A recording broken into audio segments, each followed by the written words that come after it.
ಶುಭ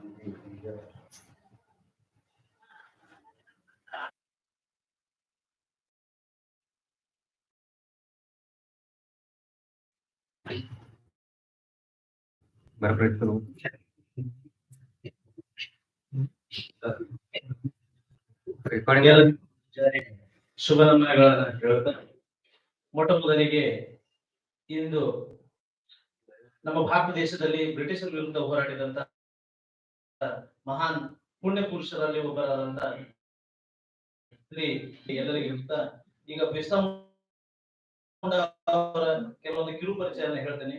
ದಿನಾಂಕ 15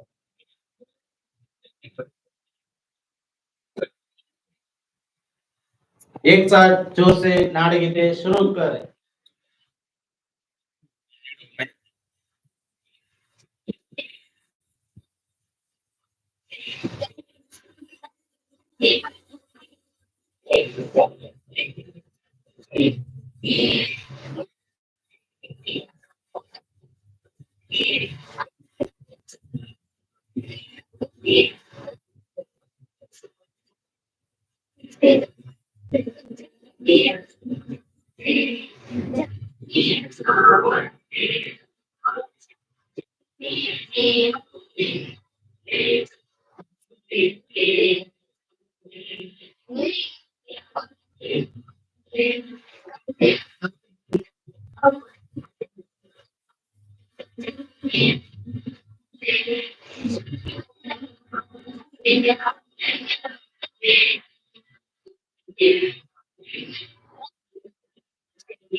ಈ ವಿಶೇಷ ಗ್ರಾಮಸ್ಥರಿಗೆ ಚಾಲನೆ ನೀಡಿದಂತ ಎಲ್ಲ ವಿದ್ಯಾರ್ಥಿಗಳಿಗೆ ಮತ್ತು ಗ್ರಾಮಸ್ಥರಿಗೆ ಧನ್ಯವಾದಗಳು.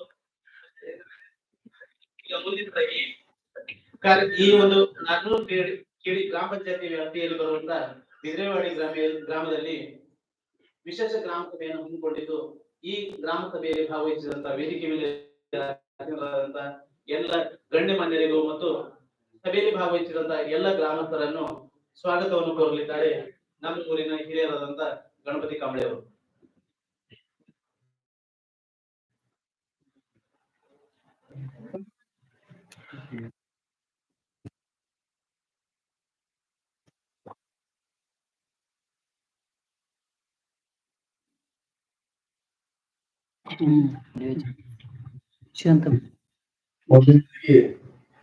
ತಮ್ಮೆಲ್ಲರಿಗೂ ಶುಭಾಶಯಗಳು.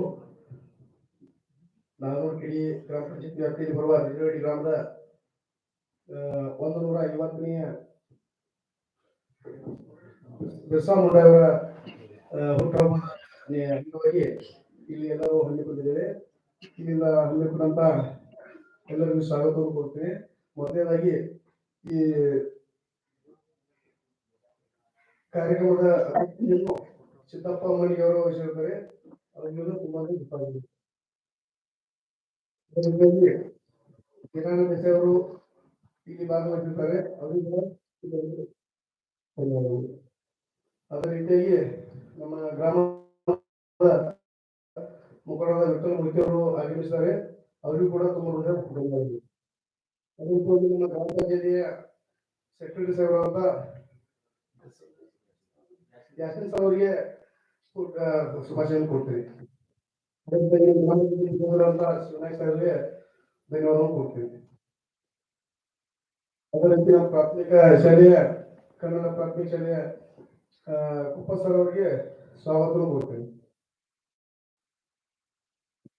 ಅದೇ ರೀತಿಯಲ್ಲಿ ನಮ್ಮ ಊರು ಹಿರಿಯರಾದ ಸಿದ್ದಪ್ಪ ಕೃಪಾರ್ ಅವರಿಗೂ ಸ್ವಾಗತ ಕೊಡ್ತೇನೆ.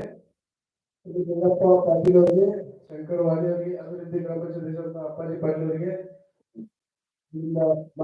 ಅವರಿಗೆ, ನಮ್ಮ ಫಾರೆಸ್ಟ್ ಅಧಿಕಾರಿಯಾದಂತ ರಾಮಚಂದ್ರ ಪಾಮಯ್ಯ ಅವರಿಗೆ ಸ್ವಾಗತ ಕೊಡಿ.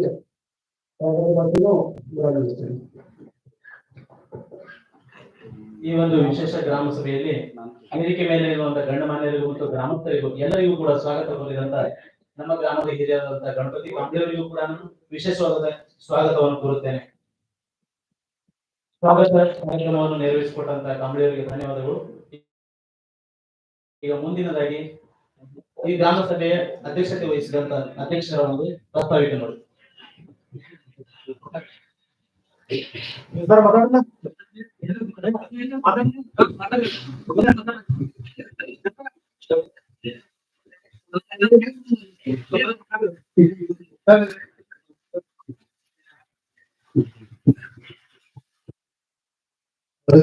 ಪ್ರಸ್ತಾವಿಕ ಭಾಷಣ ದೇಶಕ್ಕಾಗಿ ಹಾಗೂ ಕೃಷಿ ವಿರುದ್ಧ ಹೋರಾಡಿದಂತ ಬಿರ್ಸಾ ಮುಂಡಾ ಅವರಿಗೆ ಈಗಾಗಲೇ ಸರ್ ಹೇಳಿದ ಅಷ್ಟು ಮಾಹಿತಿ ಇಲ್ಲ. 25 ವರ್ಷ ಜೀವ ಸೃಷ್ಟಿ ಎಲ್ಲ ಮಾಡಿಕೆಸಿದ ಅವ್ರು ತಮ್ಮ ಜೀವ ಬಲಿದಾನ ನಮ್ಮ ದೇಶಕ್ಕೆ ಕೊಟ್ಟಿದ್ದಾರೆ. ಅದಕ್ಕಾಗಿ ಅವರ ಇವತ್ತು ಅವರ ಹುಟ್ಟುಹಬ್ಬವನ್ನು ಆಚರಿಸುತ್ತಾ ನನ್ನ ಪ್ರಸ್ತಾವಿಕ ಭಾಷೆಯನ್ನು ಪ್ರಾರಂಭಿಸುತ್ತೇನೆ. ಅಧ್ಯಕ್ಷೀಯ ಪ್ರಸ್ತಾವಿಕರಿಗೆ ಸಂಕ್ಷಿಪ್ತವಾಗಿ ಹೇಳಿದಂತ ಗಣಪತಿ ಕಾಂಬ್ಳಿ ಅವರಿಗೆ ಧನ್ಯವಾದಗಳು. ಎಲ್ರಿಗೂ ನಮಸ್ಕಾರ. ಎಲ್ಲ ಗಣ್ಯಮಾನ್ಯರಿಗೂ ಮಕ್ಕಳಿಗೂ ಸಾರ್ವಜನಿಕರಿಗೂ ಬಿರ್ಸಾ ಮುಂಡಾ ಅವರ 150ನೇ ಜನ್ಮದಿನದ ಪ್ರಯುಕ್ತ ಶುಭಾಶಯಗಳನ್ನು ಕೊಡ್ತಾ ಬಿರ್ಸಾ ಮುಂಡಾ ಏನಪ್ಪಾ ಅಂದ್ರೆ ಬಿರ್ಸಾ ಮುಂಡಾ ಅವರು ಬರೀ 25ನೇ ವರ್ಷಕ್ಕೆ ಬ್ರಿಟಿಷ್ ವಿರುದ್ಧ ಹೋರಾಟ ಮಾಡಿ ಏನ್ ಅಜೆಂಡಾ ಇತ್ತಂತಂದ್ರ ಬ್ರಿಟಿಷರ ತಂದಿರ್ತಕ್ಕಂತ ಅರಣ್ಯ ಕಾಯ್ದೆ ಬಹಳ ಮಾರಕಾಗಿತ್ತು. ಆ ಒಂದು ಕಾಯ್ದೆ ವಿರುದ್ಧ ಅವ್ರು ಅತಿ ಸಣ್ಣ ವಯಸ್ಸಿನಾಗ ಹೋರಾಟ ಅವರು ಕೇವಲ 25ನೇ ವರ್ಷಕ್ಕೆ ಜೈಲ್ ಶಿಕ್ಷೆ ಅನುಭವಿಸಿ ತಿರ್ಕೊಂಡ್ರು ಸಹಿತ 150 ವರ್ಷ ಆದ್ರೂ ಸಹಿತ ಇವತ್ತಿನ ದಿನ ಅವ್ರನ್ನ ನೆನ್ಕೊಳತ್ತೀವಿ ಅಂತಂದ್ರ ಅವ್ರ ದೇಶಕ್ಕೆ ಕೊಟ್ಟಿರ್ತಕ್ಕಂತ ಕೊಡುಗೆ ಮತ್ತು ಸ್ವಾತಂತ್ರ್ಯ ಹೋರಾಟದ ಮಾಡಿರ್ತಕ್ಕಂತ ಅವ್ರ ಹೋರಾಟ ಕಿಚ್ಚ ಎಷ್ಟಿತ್ತು ಅನ್ನೋದು ನಾವು ಇವತ್ತಿನ ದಿನ ಸ್ಮರಿಸುವುದರ ಮೂಲಕ ಅದ್ರ ಮುಖ್ಯ ನಾವು ತಿಳ್ಕೋಬೇಕಾಗಿತ್ತು. ಅವರ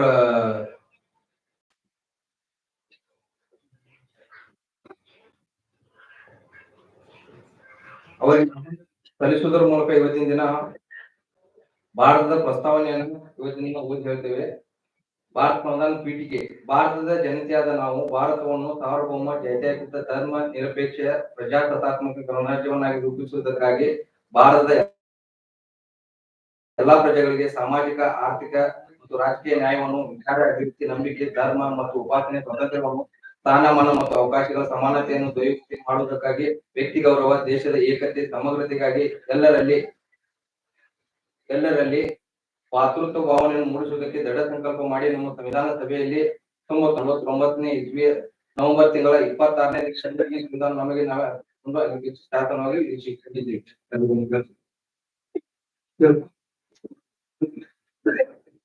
ಇದು ಭಾರತ ಸಂವಿಧಾನ ಅಂತಂದ್ರೆ ನಿಮ್ಗೆಲ್ಲ ಕೆಲವರಿಗೆ ಗೊತ್ತಿರ್ಬೋದು, ಕೆಲವರಿಗೆ ಗೊತ್ತಿರ್ಲಿಕ್ಕಿಲ್ಲ. ನೋಡ್ರಿ, ನಮ್ಮ ದೇಶದಲ್ಲಿ ಅನೇಕ ಧರ್ಮಗಳು, ಅನೇಕ ಜಾತಿಗಳು ಅದಾವು. ಎಲ್ಲಾ ಧರ್ಮಗಳಿಗೆ ಒಂದೊಂದು ಗ್ರಂಥಗಳು ಅದಾವು. ಆದ್ರ ಇಡೀ ಭಾರತ ದೇಶದಲ್ಲಿ ಅನೇಕ ಧರ್ಮಗಳು ಇದ್ರೂ ಕೂಡ ಇಡೀ ಭಾರತ ದೇಶದ ಒಂದೇ ಒಂದು ಗ್ರಂಥ ಯಾವಪ್ಪ ಅಂತಂದ್ರೆ ಸಂವಿಧಾನ. ದೇಶದ ಯಾವುದೇ ಮೂಲೆಯಲ್ಲಿ 140 ಕೋಟಿ ಜನಸಂಖ್ಯೆ ಇದ್ರೂ ಕೂಡ ಎಲ್ಲರಿಗೂ ಒಂದೇ ಒಂದು ಗ್ರಂಥ ಯಾವ್ದೈತಿ ಅಂದ್ರ ಅದು ಸಂವಿಧಾನ. ಅಂದ್ರೆ ನಮ್ಮ ದೇಶದಲ್ಲಿ ಆಡಳಿತ ವ್ಯವಸ್ಥೆ ಸುವ್ಯವಸ್ಥಿತವಾಗಿ ನಡೀಬೇಕಂತಂದ್ರೆ ಈ ಸಂವಿಧಾನದಲ್ಲಿರುವಂತಹ ಕೆಲವೊಂದು ನಿಯಮಗಳನ್ನು ನಾವು ಅವಶ್ಯವಾಗಿ ಬಾಂಧವ್ಯಗಳು ಹಾಗಾಗಿ ನಾವು ಸಂವಿಧಾನವನ್ನು ಬಿಟ್ಟು ನಮ್ಮ ಇಷ್ಟ ಪ್ರಕಾರವಾಗಿ ನಾವು ಏನು ಆಡಳಿತ ಮಾಡಿದ್ವಿ ಅಂತ ದೇಶದಲ್ಲಿ ಏನು ಲಾಭ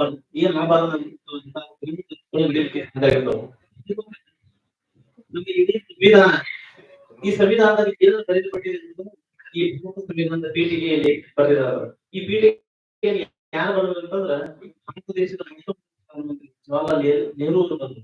ಇದನ್ನ ಭಾರತ ಸಂವಿಧಾನದ ಕೈಗನ್ನಡಿ ಅಂತ ಕರಿತೀವಿ. ನಮ್ಮ ಮತವನ್ನ ನೋಡ್ಬೇಕಂತಂದ್ರೆ ನಾವು ಕನ್ನಡಿಯನ್ನು ನೋಡ್ತೇವೆ. ಕನ್ನಡಿಯನ್ನು ನೋಡಿದಾಗ ನಮ್ಮ ಮತ ಎಷ್ಟು ಎಲ್ಲಿ ಯಾವ್ದಿದೆ ಅಂತ ಗೊತ್ತಾಗುತ್ತೆ. ಅಂದ್ರೆ ಇಡೀ ಸಂವಿಧಾನವನ್ನು ಓದಿಕ್ ನಮ್ಗೆ ಸಾಧ್ಯ ಆಗ್ಲಿಲ್ಲ ಅಂತಂದ್ರೂ ಕೂಡ ಈ ಪೀಠಿಕೆ ಓದಿದ್ರೆ ನಮಗ ಸಂವಿಧಾನದೊಳಗೆ ಏನೈತೆ ಅನ್ನೋದು ಗೊತ್ತಾಗುತ್ತೆ. ಹಾಗಾದ್ರೆ ಇದ್ರಲ್ಲಿ ಏನ್ ಬರ್ಬೇಕು ಅಂತಂದ್ರೆ ಭಾರತದ ಜನತೆಯಾದ ನಾವು ಭಾರತವನ್ನು ಸಾರ್ವಭೌಮ ಸಮಾಜವಾದಿ ಧರ್ಮ ನಿರಪೇಕ್ಷ ಪ್ರಜಾಸತ್ತಾತ್ಮಕ ಗಣರಾಜ್ಯವನ್ನಾಗಿ ರೂಪಿಸುವುದಕ್ಕೆ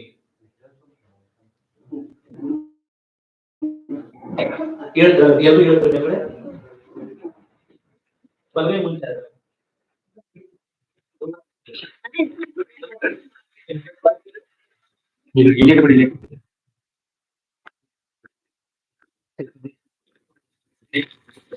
ಭಾರತ ಸಂವಿಧಾನದ ಪೀಠಿಕೆ. ಭಾರತದ ಜನತೆಯಾದ ನಾವು ಭಾರತವನ್ನು ಸಾರ್ವಭೌಮ ಸಮಾಜವಾದಿ ಧರ್ಮ ನಿರಪೇಕ್ಷ ಪ್ರಜಾಸತ್ತಾತ್ಮಕ ಗಣರಾಜ್ಯವನ್ನಾಗಿ ರೂಪಿಸುವುದಕ್ಕಾಗಿ ಭಾರತದ ಎಲ್ಲ ಪ್ರಜೆಗಳಿಗೆ ಸಾಮಾಜಿಕ ಆರ್ಥಿಕ